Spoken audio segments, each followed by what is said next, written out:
tayo mga bossing.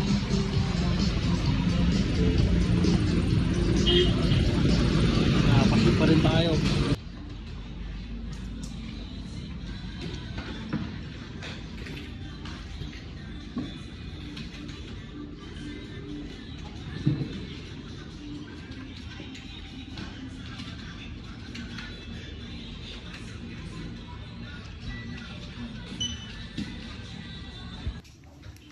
Yung mga bossing, magdi-deliver tayo ngayong gabi. Yan sila. Si bossing.